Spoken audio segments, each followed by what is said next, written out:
我在调看莲湖大酒店许山川开房记录的时候，顺手输入了你的名字。我发现你在莲湖开了2次房，一次是上个月20号，一次是上上个月20号，准的就像来例假。因为这个房啊，嗨，那房间看来是跟小胡他们打牌的。你确定？不信查监控去。监控保留不了那么长时间。你要是没把握，可以再回答一次。喜欢听我重复啊？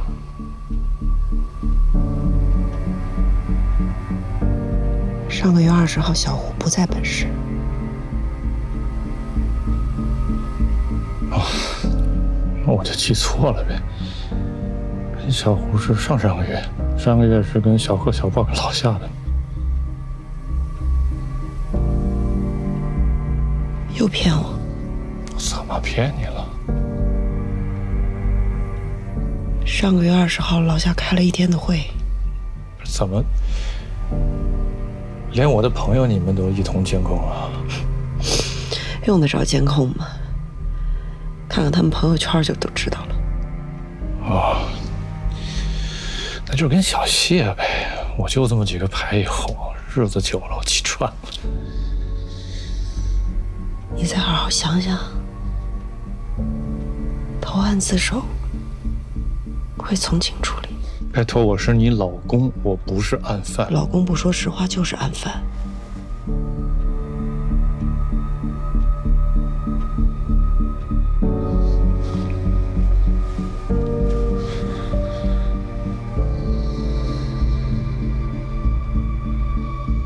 我还能说什么？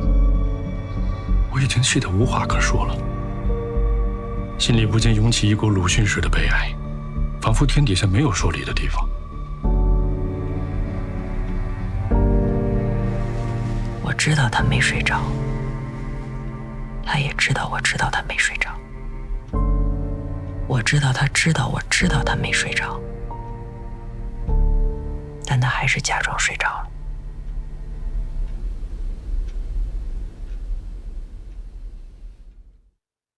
哎呀，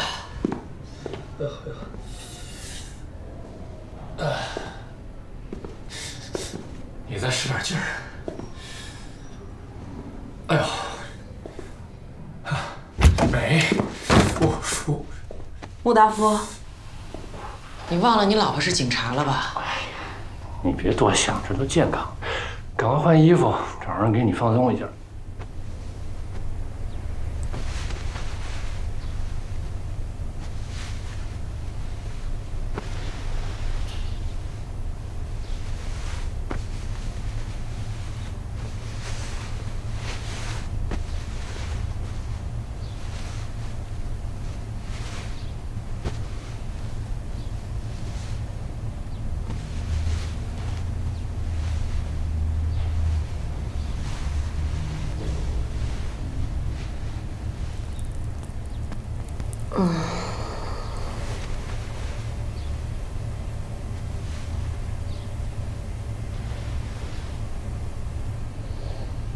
没想到你这么会享受。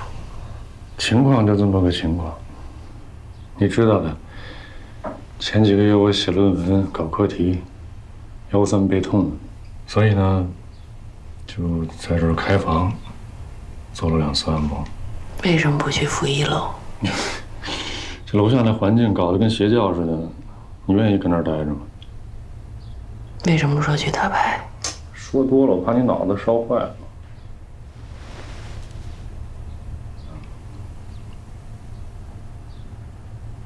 早坦白。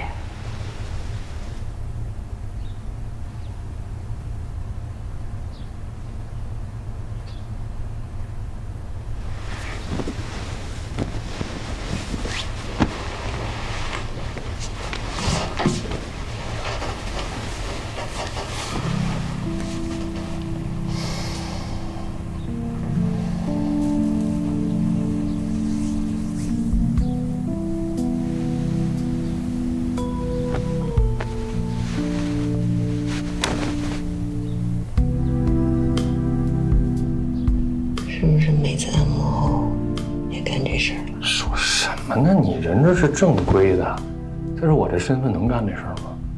身份不是挡箭牌，比你身份高的我们也发过款。能不能不随时办案？谁让你那么刻意呀？想知道真相不难，只要查一下你那个时间上门来的技师，再问问他，给你按摩之后加没加其他的项目，不就知道了？可是我查出来和你自己承认，后果可是不一样的。那你查吧。哎，你回来，难得出来，你别扫兴。谁扫的？我扫的呀。我行了吧？我不问了，行了吧？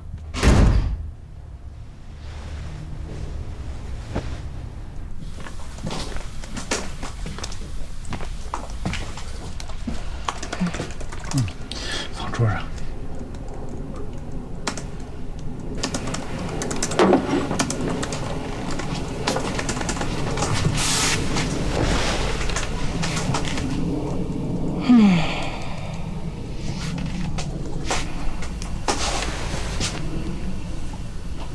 怎么了？没怎么。啊。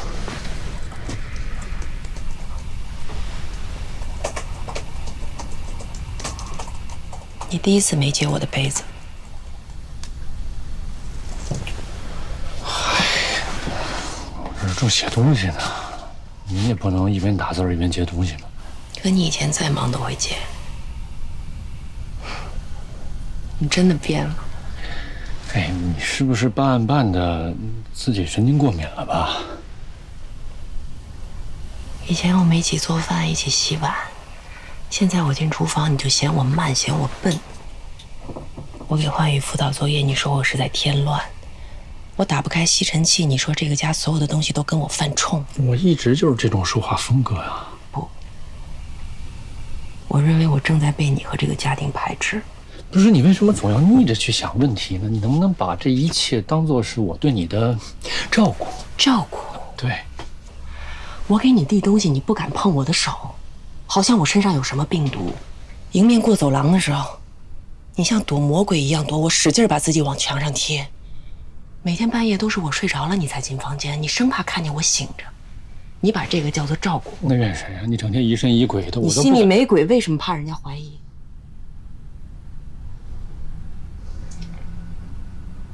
明明是你开房说不清楚，怎么变成你有理？我没理，我有罪行吗？我不想说了，行吗？我错了。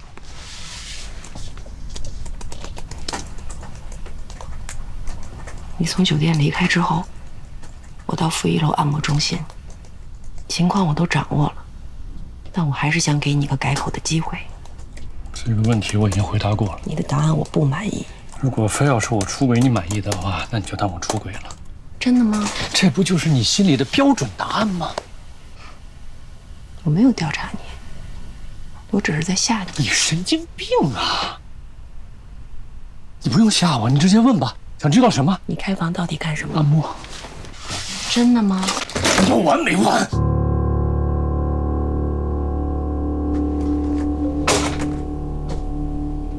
你用不着这样，我都看见了。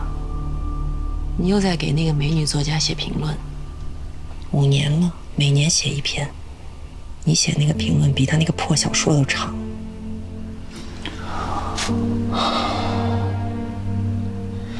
冉东东啊，我当初怎么会爱上你？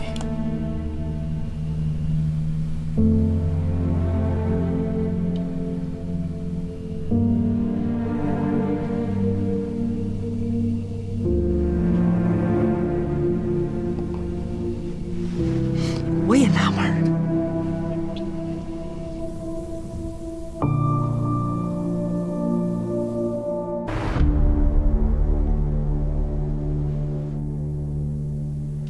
你的护理结束。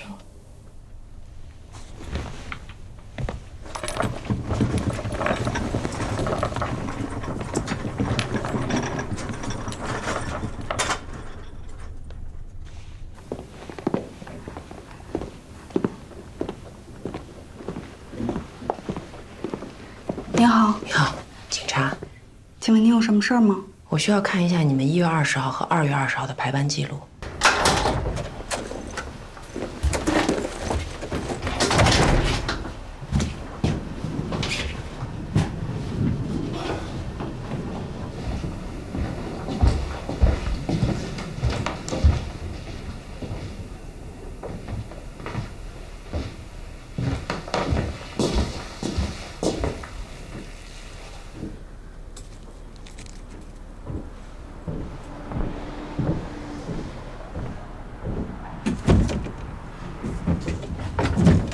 文怎么了？出轨了。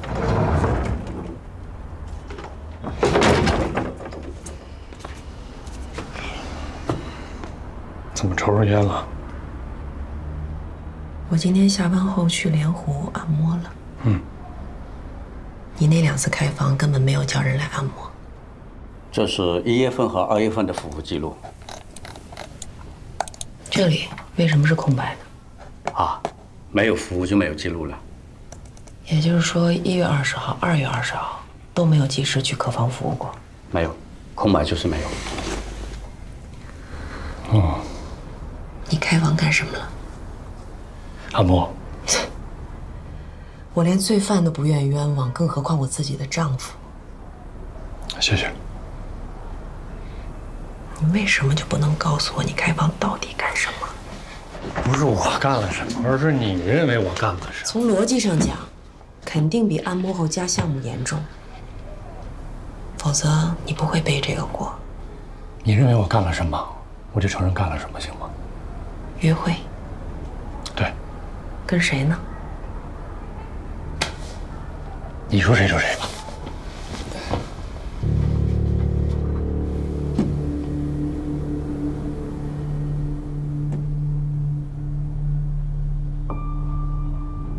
我带来的高山红茶味道怎么样？不错。挺香的。谢谢。我读过你的小说。是吗？那我可太荣幸了。你读的是哪一本啊？就是你们一群作家去海边采风，景色很美，人很陌生。在你们经历了半个多小时尴尬之后，你们就开始说段子了。你说请大家晚上留门，你会一一去推。别人留没留不知道，反正你留了。你之所以这么说，是想测试一下人群中有谁逆向思维。凌晨，你的门被推开了，闯入者说不许开灯，你本来也没想开灯。2个人缠绕摩擦，过了1个多小时没有语言的生活。第2天继续采风，你不知道他是谁，你觉得既像甲也像乙。他唯一留下的证据就是最后的时候叫了一声美。一页，你读的一页。我写的时候是用我来描述的，但是你说的时候却改成了你。既然是你写的，那个我难道不就是你吗？小说的情节是虚构的。我又没问你。真真假假，虚虚实实，就像我不知道那个人是谁，甚至不确定我写的到底有没有发生过。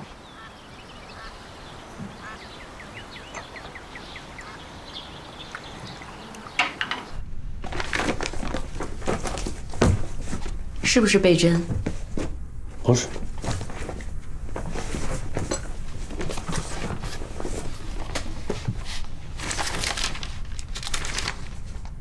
在你的评论里，贝珍的文字诗意、灵性、妩媚。实事求是。贝珍的眉宇间确实有一股灵性，举手投足也算得上妩媚。至于诗意嘛，外行觉得缥缈，你们专家说有就有了。你这哪里是在评价小说，分明是赤裸裸的夸人。你过度阐释了。我这是还原型阐释，除了追寻文本原意，我已经尽最大努力回避了阐释的主观性跟相对性。你为了调查我，都开始学习哲学了。你认为贝珍的叙述缠绕，就像迷宫中探路，现实跟非现实纠缠，故事在螺旋上升中达到了缠绕的高潮。莫大夫，你这难道不是在描写贝珍那双白皙修长的手臂像枝杈一样越伸越长，最后缠绕到了你的身上？哎呀，照你这么解读的话，世界上很多作品都可以理解为黄色的。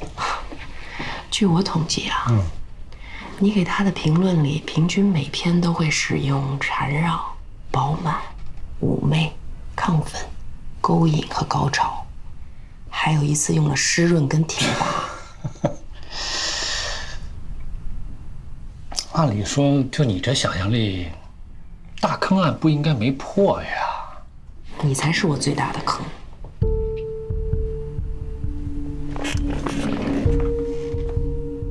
我现在是你老婆，不是警察。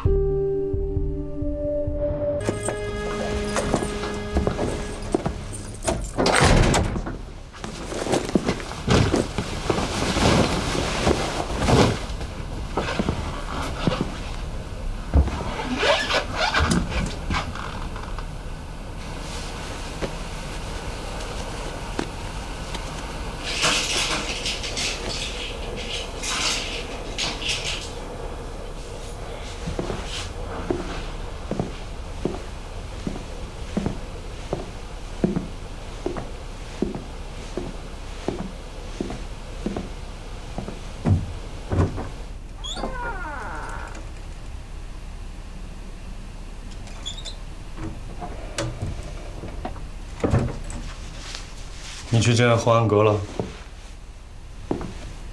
是你叫他来的吧？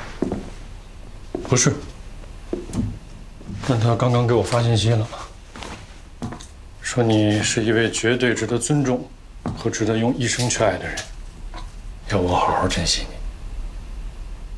你。你认同他的观点吗？当然了。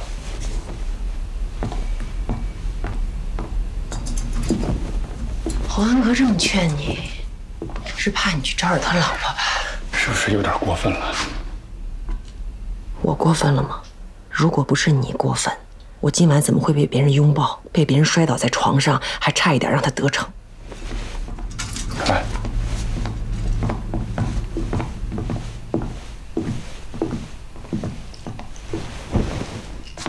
你吃了？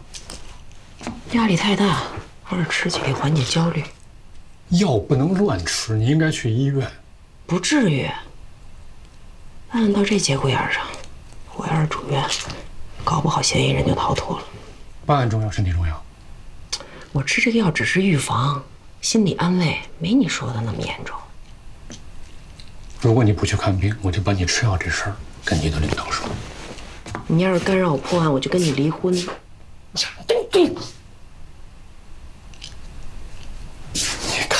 你看看你自己的心理问题严重到什么程度了，就是拿自己的婚姻和你办案捆绑啊！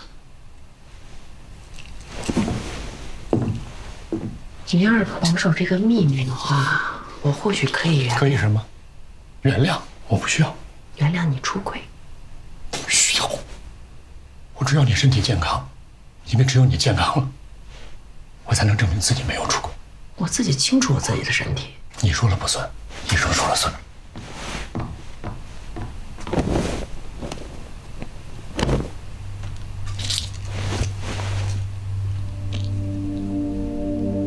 天伟啊，你没结婚吧？没有。如果你结婚了，你就应该知道，男人都有一些不想让老婆知道的秘密。我又不是你老婆。但你是我老婆的下属。难道在你眼里面，你的秘密比一条命还重要？我不是这个意思。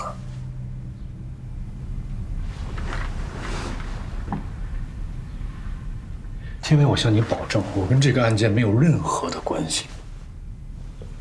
我答应你，如果你真的跟这个案件没关系的话，我会替你保守秘密，哪怕是出轨。你别乱说话，我没有出轨。那你有什么不能说的呢？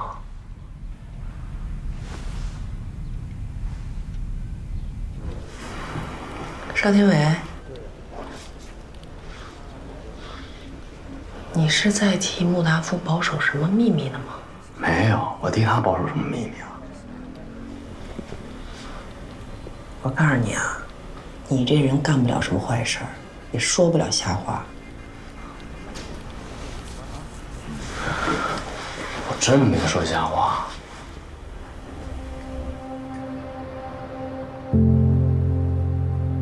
爸爸，东东来了，哎，来了。爸，您病怎么样了？好多了，这不吃着药呢。他这病啊是急出来的，这问题解决了，他那病就好了。什么事儿啊，能让爸急出病来？这事儿你得问你们家达夫啊。我说报案，他不让报。问题都已经解决，就别说了。是，张教授那部分是解决了，那我的呢，一点都没追回来啊。追什么呀？钱，什么钱啊？你爸呀让一个叫什么 P2P 的公司啊，把那积蓄啊都给他骗光了。怎么不报案啊？达夫不让我们报案，说家里有个警察还被骗，说出来都丢人。这不是今儿我们俩商量着，怎么着也得把这事儿跟你说一下。这么大事儿你也敢不告诉我？吴大夫啊，你可真能瞒啊！怕给你添麻烦。再说了，这老板都跑了，报案没用。那也不能不报案啊！很多人报过案了，被骗的不是爸一个人。爸被骗了多少啊？东东啊，这不光是钱的问题，诚信，诚信呢？你瞧，这一跟他说钱啊，他就跟你说其他的。我跟你这么说吧，他这辈子的积蓄啊，全都让人骗光了。他还跟人张教授借了20万。前些日子，张教授催他催得急，这他急病了。这还是达夫给他解决了这20万，他这病啊才好转。这么严重啊？行，我知道了。明天我回局里问问这案子。行了，咱们回家吧，回家。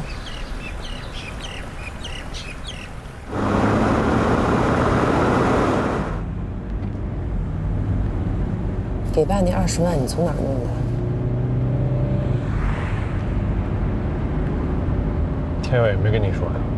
没有，难道他办案不需要跟你汇报一下？没说细节。行吧，那我就把车停了，踏踏实实跟你说。我有路。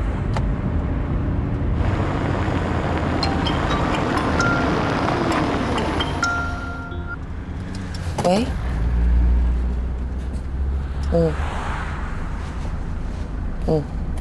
知道了。处理一下工作。喂，今晚几队值班？勇哥在吗？让他等下回给我。说吧。这叫打开天窗说亮话。15号下午，爸这边呢急需20万现金还给张教授。你这也听说了嘛，这钱是被骗的。我不太好意思跟你张口要，想着说跟朋友借吧，就打了几个电话，几个人全都支支吾吾的，我就特别烦。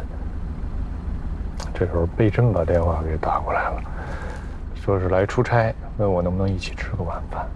就是那女作家。对，是那女作家。我说我这边有急事，没法跟你吃晚饭，他就问我为什么。喂，勇哥，入室抢钱那案子，你让文姐把所有口供今晚整理好，务必发给我。对，今晚必须发给我。接着说。我就把事情的经过一五一十就都跟他说了。他说那这样吧，我去银行取钱，就当是借给你。喂，王局。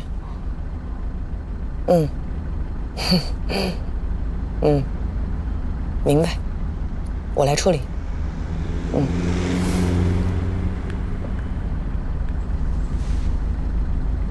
人带回来了吗？你跟小平说一下，等一下我回去审。还有，你给旺哥打个电话，让他马上回局里。说。然后我跟他约的5点左右在莲湖大酒店见面。我去了，等了一会儿，他人也没来。打电话呢，他也不接，发信息也不回，我就更烦了。想着说得了，去湖边转转吧，透透气。这时候被人电话回过来了，说是去取钱的时候呢，手机忘带了。取了钱之后，又回到宾馆拿了手机才回给我。结果正好赶上晚高峰，中间还耽搁了1个多小时。贝珍对你不错呀，江湖救急。后来我就跟他在医院见的面，拿了钱呢，给爸送上去，又陪爸坐了一会儿，接着就去跟贝珍吃饭，俩人喝了点酒，当是表达谢意吧。反正坐下的时候9点多钟吧，最后结束半夜了。行，明天我给你打20万，赶紧把贝珍的钱还了。那不用，我这课题完成之后拿稿费还吧，好吗？你的稿费不就是我的稿费吗？别麻烦外人了，就这么定。赶紧送我回去。哦，好。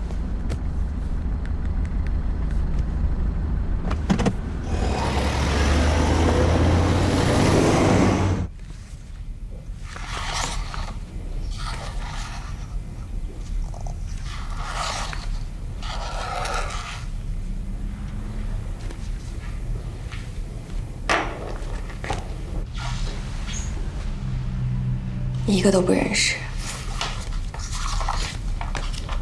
这个是刘玉萌，这个是尹涵。据我们调查，他们都是跟许川川经常约会的情人。哦，那个呢？他叫夏冰清，他也是徐山川的情人吗？他们好了3年。你跟我说这些干什么呢？知道我们为什么传唤许山川吗？不知道。他被杀了。你们认为是徐山川干的，或是我？我需要你配合我们的调查。你知道他外面有情人吗？感觉得到，但我不想知道他这些破事。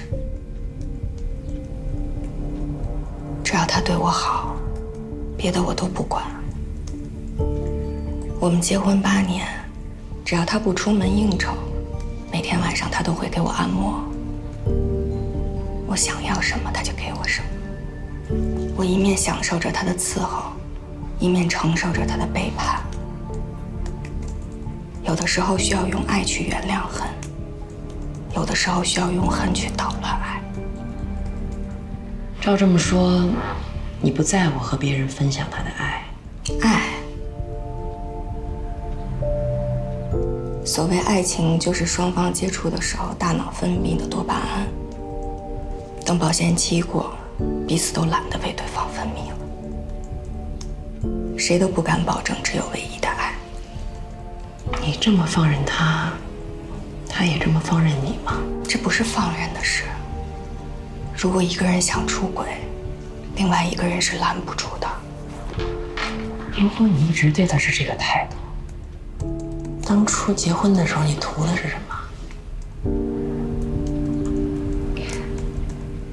从他追我的时候一直到现在，有一件事情从来没有改变过，就是只要跟我有关系的事情，全听我的。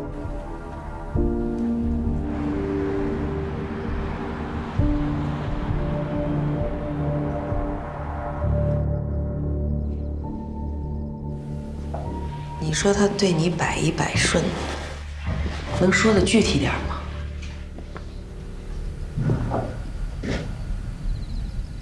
我说的是跟我有关系的事情上，他都听我的。比如他追我的时候，康养中心刚成立不久。有一次他带我逛了一圈，煞有介事的让我给点意见。我说你应该成立一个意见部，谁都可以给你提意见，而且每提一条都要有奖金，这样可以拉近上下级的关系，还能让大家更有凝聚力。他当时就同意了，没过多久他就请我去接管他的意见部了。还有吗？结婚前他准备风风光光的大办，酒店也选好了，请柬也发了，但我就觉得这么办特别没劲，我就跟他说我不想办了，我想跟他去国外旅行结婚，他想都没想就同意了，1分钟取消了一切，1小时制定了行程。你当时特别开心吧？当然。也就是说，你曾经相信过爱情。是的。现在不信了。如果你丈夫在外面有那么多情人，你还会相信爱情吗？你恨他了吗？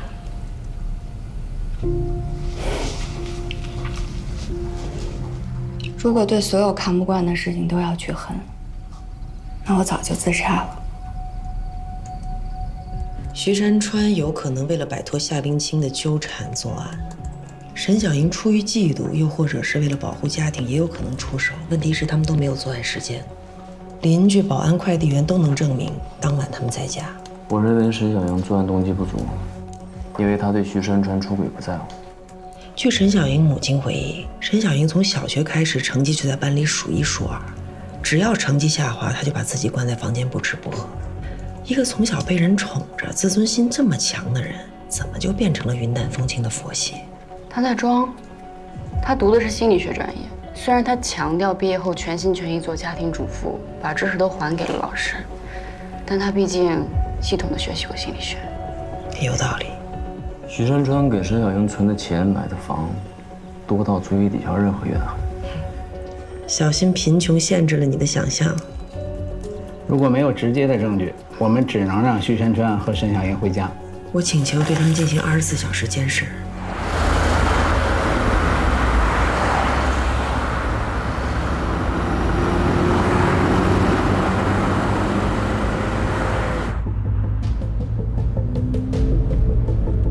叔，有人跟踪我们。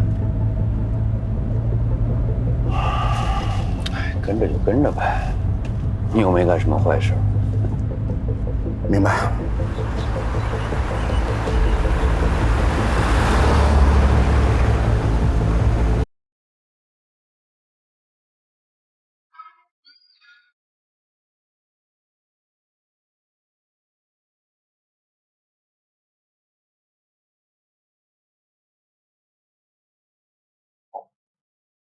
半爷，到外公外婆家别总看电视啊！哎呀，爸爸，我知道了，你就放心吧。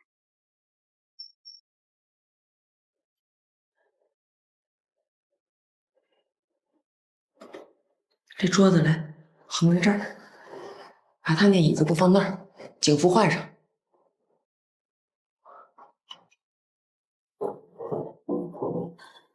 我们从其他渠道得知，夏冰清曾经找过你，可你上次却说你不认识他。你很漂亮。为什么答非所问？你觉得我说的是真话还是假话？当然是假话，因为我没你讲的那么漂亮。如果这是一句假话，你觉得它有害吗？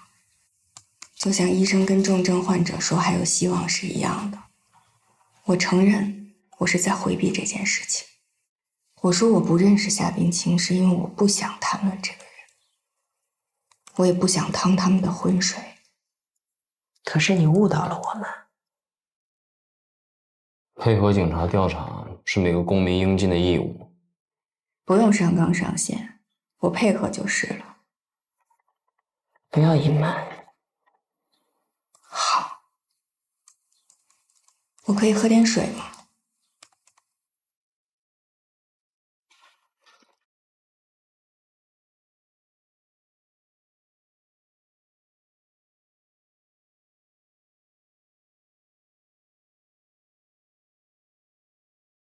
他说他上了沈小莹的车，沈小莹就说他不是第一个来找他的。夏冰清就问，那他是第几个？其他人都是些什么人？沈小莹说，我一个合法的都管不了，你一个非法的还要管。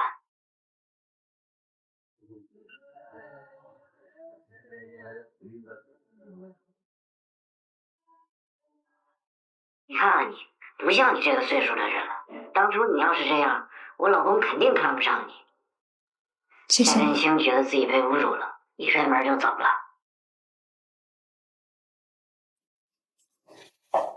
这个傻丫头，竟然还录音，还放给别人听。她得多信任这个人啊！你觉得这位证人的讲述准确吗？漏了关键内容。夏冰清威胁我，他说如果得不到婚姻，他就去告许山川，告不倒，他就做掉他。我说你们隔三差五就滚床单，难道还没把怨恨滚掉吗？他说睡多少那只是个量，他要的是质变，也就是名分，哪怕结了婚马上离，也是对他的一种尊重。他的威胁你告诉许山川了吗？没说，我始终坚持不过问他的私生活，这也是他爱我的原因之一。你不怕许山川有危险啊？他要是有做掉许山川的狠心，就不会来找我了。显然他在撒谎，这么严重的威胁，他一定会告诉许山川，至少会提醒他注意防范，更何况还可以达到挑拨离间的效果。你最好把你知道的一次性讲完，以免翻包庇罪，知道吗？我只回答你们提的问题，其他的我没有义务向你们倾诉，对吗？你跟夏冰清说，她不是来找你的第一个女人，那其他的还有谁啊？我都是瞎编的。我故意说许山川在外面有许多情人，是因为我不想让夏冰清抱有幻想。夏冰清跟你说，他有许山川强奸她的证据，他告诉你是什么了吗？他没具体说，我也没问。或许他根本就没有证据。你跟夏冰清说，许山川对他实施强奸的时候，他或许可以逃脱，又或者是他自己送上门的。这个你是怎么知道的？我虽然没有学过刑侦，但我也知道，非陌生人强奸哪是那么容易界定的。难道不是许川川告诉你的？别说他强奸别人了，他在外面跟任何异性的任何行为都不可能告诉我的。我不问，这个家就是太平的。我要是去深入的了解他的私生活，就等于拿自己的头去撞马蜂窝。结婚之前你知道许川川有这个爱好吗？我要是知道，我还会嫁给他吗？你不是学心理学的吗？没看出来？结婚之前他对我是很专一的，从他对我的态度推测，他有出轨行为，应该是我在怀我们家老大的时候。贪财好色是他的本性，除非我执意要跟他离婚，否则我是不会去挑战的。你说贪财好色是许山川的本性，这4个字说起来不好听，但细想一下，绝对不是脏话。在不犯法的前提下，贪财说明他有事业心，好色说明他审美正常。如果一个男人视金钱如粪土，见色不起心不动念，那他就不属于这个尘世了，早就成仙了。照你这么说，天底下的男人都一个样啊？至少我认为。咱们是不是跑题了？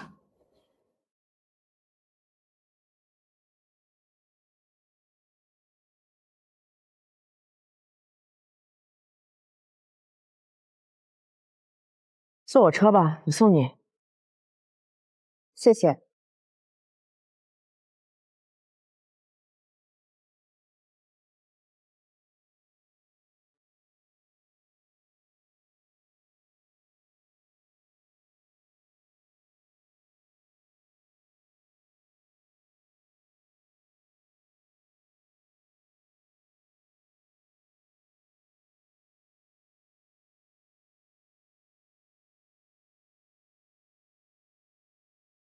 你丈夫是不是出轨了？你被审出神经病了吧？我从你问我的问题里发现你丈夫出轨了。真自以为是。自以为是的是你。你不信任别人，敏感多疑，对自己的能力估计过高，具有将周围和外界事物解释为阴谋等非现实性观念，因此你过分警惕和抱有敌意。我见你第一面的时候就怀疑你患上了偏执型人格障碍，你今天的表现证实了我的判断。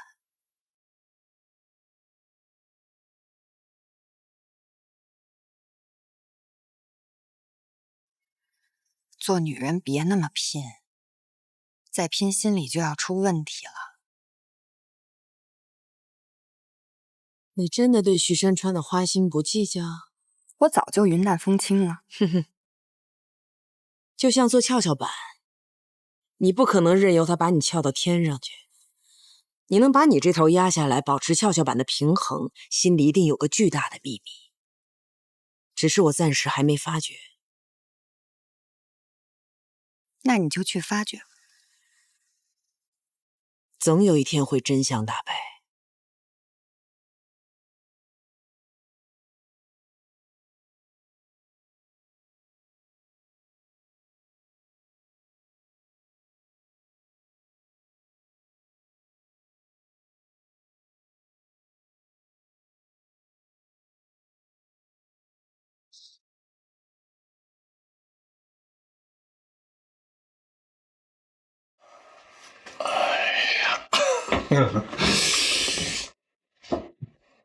什么意思？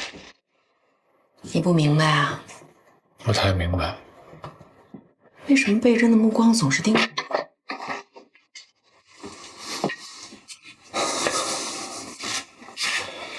如果找不到共同话题，我们可以选择沉默。但你干这么无聊的事，只会让这个家的温度变得越来越低。你觉得无聊吗？非常无聊，非常无聊。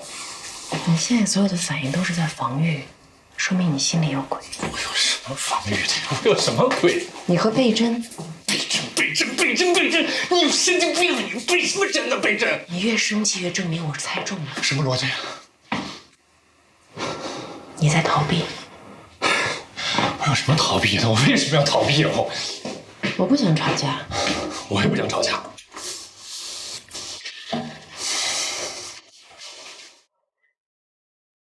你开房的真相到底是什么？你不说真话就终止不了矛盾。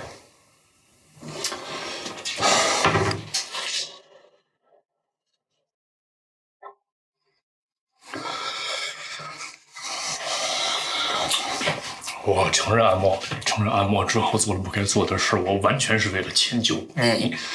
我以为把自己说的坏一点就顺了你的意，但我没想到你没完没了，你真的能把人折磨疯了，燃不动。你开房那天，贝珍正好在本市，怎么那么巧？那又怎么样？那又怎么样？出版方安排他住在济源宾馆，你这还怎么了？安排可以不住啊，或者说安排好的房子。好的。哎，你这样是默认了。我默认了，就是他，我承认了，就是贝珍，你满意了吗？你们开房干什么？开房能干什么呀？美。我要你说。我不说过了，美啊！你能想到的事我们都干了，满意了。我不要你这种怄气式的招供。我告诉你，莫大佛，你的开房行为已经严重影响我办案，甚至影响我对嫌疑人。怎么能不影响你？我消失行吗？我现在消失。要么说真话，要么你我没关系。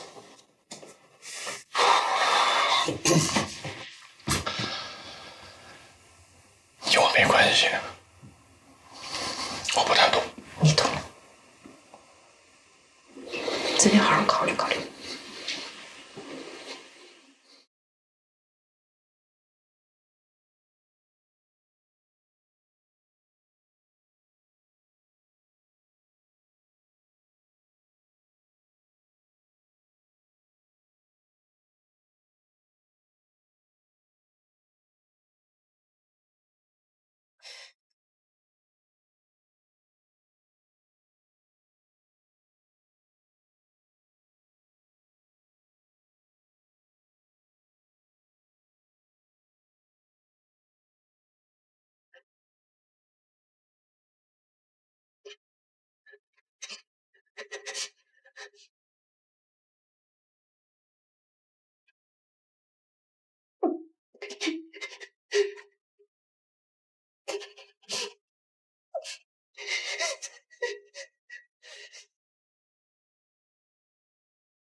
妈妈，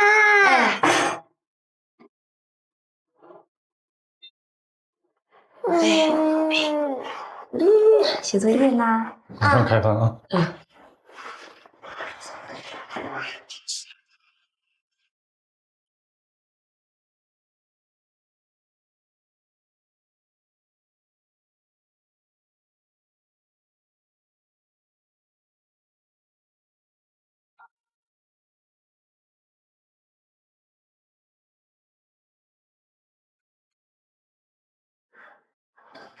焕宇，妈妈有任务要马上出去一下啊！这都做好，吃一口再去。你们先吃吧。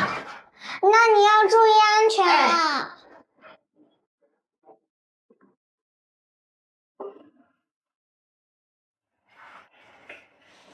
咱俩吃会儿。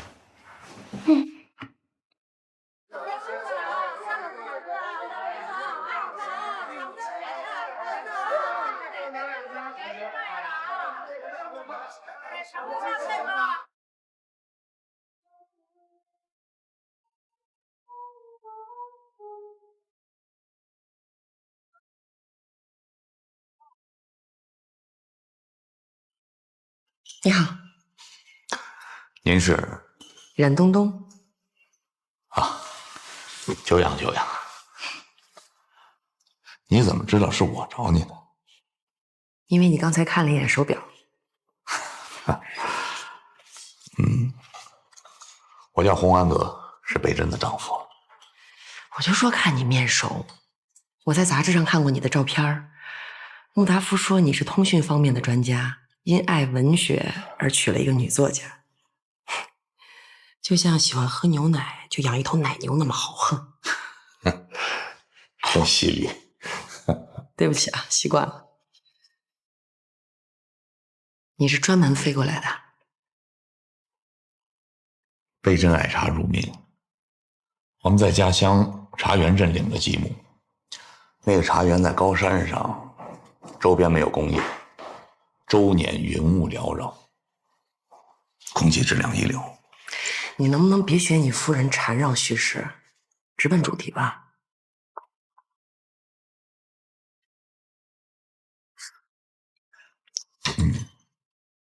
你来是不是想告诉我你的家庭特别幸福？对的对的。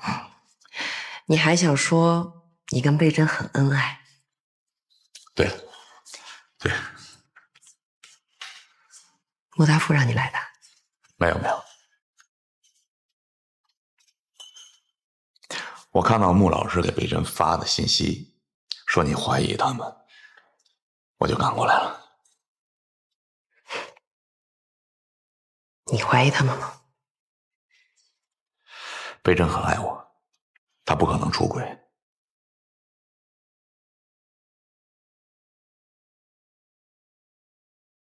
你看过他写的小说《一夜》吗？当然看过，那是根据我们的故事写的。你在亲热的时候不喜欢开灯，还喜欢叫美。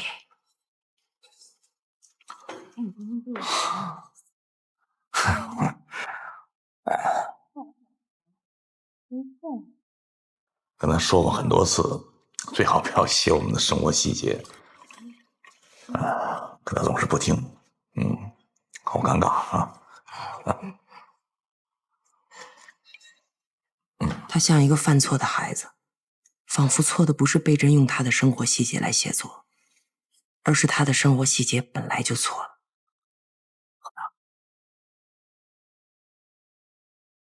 对不起啊，我错怪贝真了，有机会我亲自跟他道歉。没关系的，我和贝真不会生气的。穆老师是个好人，在学界他很受尊重，没什么绯闻，也没什么业余爱好，女士们都说他油盐不进，他非常爱你。虽然我错怪了贝真，但不代表穆达夫就没有出轨。就不错。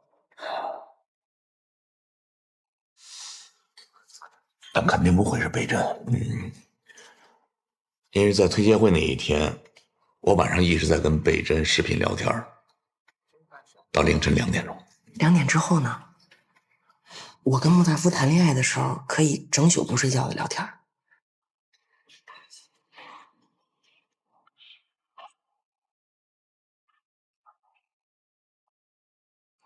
从什么时候开始喊美的？从我们谈恋爱的时候开始，一直到现在。穆达夫是从3年前开始喊的，有没有可能是别人需要他这么喊？有可能，我也曾怀疑过。虽然这次来是想证明他们是清白的，可我内心很矛盾。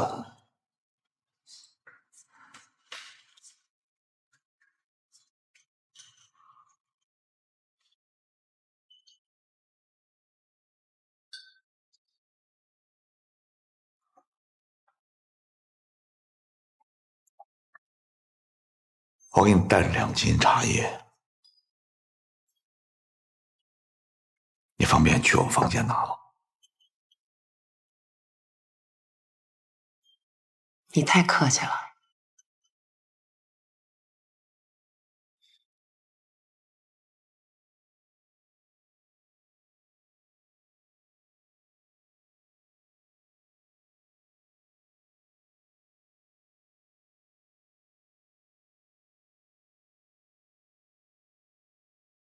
进来吧。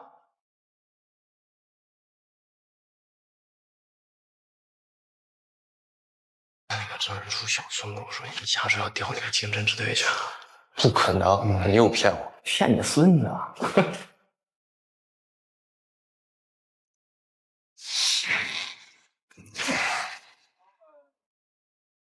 冉家这么早啊？我又听了一遍温超的录音，有点不大对劲。哪儿不对劲啊？你记不记得温超的讲述中，夏冰清说，那个人在那天放着某首歌的时候把他强奸了。温超当时问了几个问题。哪天啊？谁把你怎么了？哪天？谁把你怎么了？3个。夏冰清回答了几个。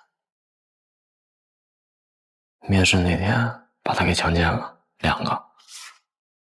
还有一个问题是夏冰清没回答，还是温超故意不提？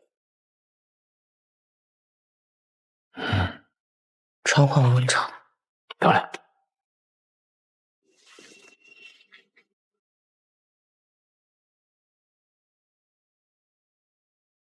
知道我们为什么把你叫到这儿来吗？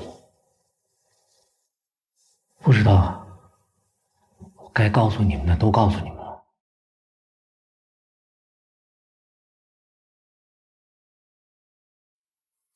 可你骗了我们。没有啊。我们去你那儿找你，和把你叫到这儿来性质是完全不一样的。你知道你坐在这儿撒谎的后果吗？我没撒谎啊。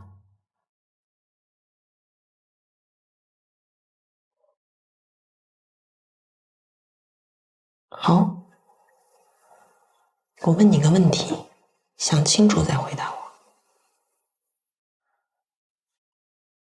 许山川到底有没有找过你啊？想清楚回答。没有，绝对没有。这事儿真的没有。你是不是应该先问许山川是谁啊？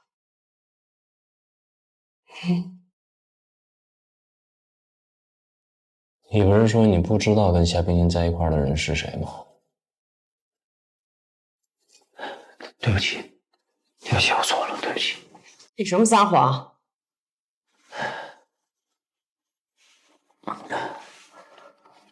害怕，知道的越多就越危险。你怕徐山川知道他的名字从你嘴里说出来很危险啊？那我问你啊，你觉得是徐山川杀的夏冰清吗？我没这么觉得，我是真不知道啊。我呢，只是知道这个徐山川这个名字，我跟他就到现在为止就是只见过1次。我发誓。好，我选择再相信你一次，你别让我失望。夏冰清的录音里，你听到了夏冰清对沈小莹的威胁吗？我听到了。夏冰清说，如果告不到薛山川，就除掉薛山川。之前为什么隐瞒这句啊？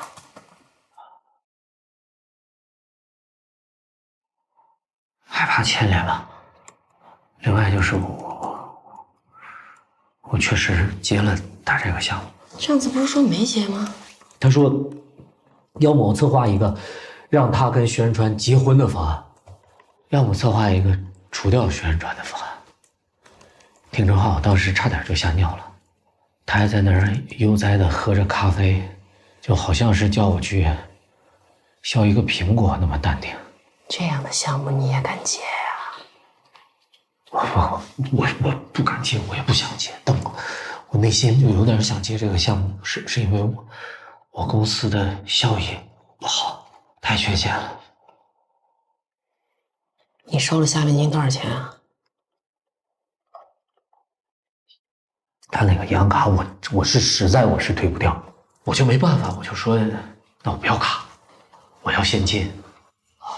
我的目的呢，就是为了拖延时间，给双方都留点思考的余地。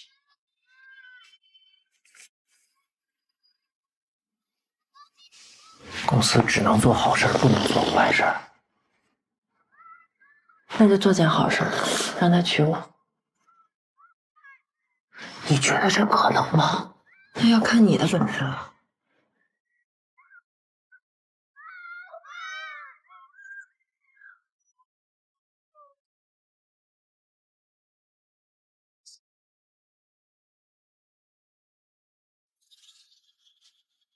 说实话，在我看来，让他娶你比除掉他更困难。那就除掉他。非得走这一步吗？为民除害也算做好事儿。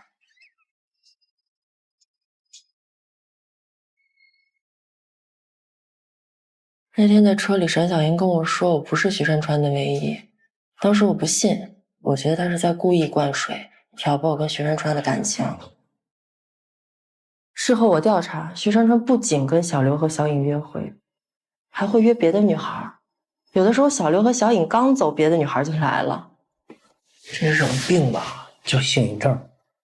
也就是说，我从徐山川那儿离开之后，他也一定交过别的女孩。他约女孩就像点菜一样，想来一道来一道，都不知道哪一道才是他的正餐。他跟他们说同样的话，做同样的动作，送同样的礼物，就像一个批发商一样。既然他那么渣，放弃算了。他把我毁了，我也得毁了他。只有这样，我才相信这世上还有天理。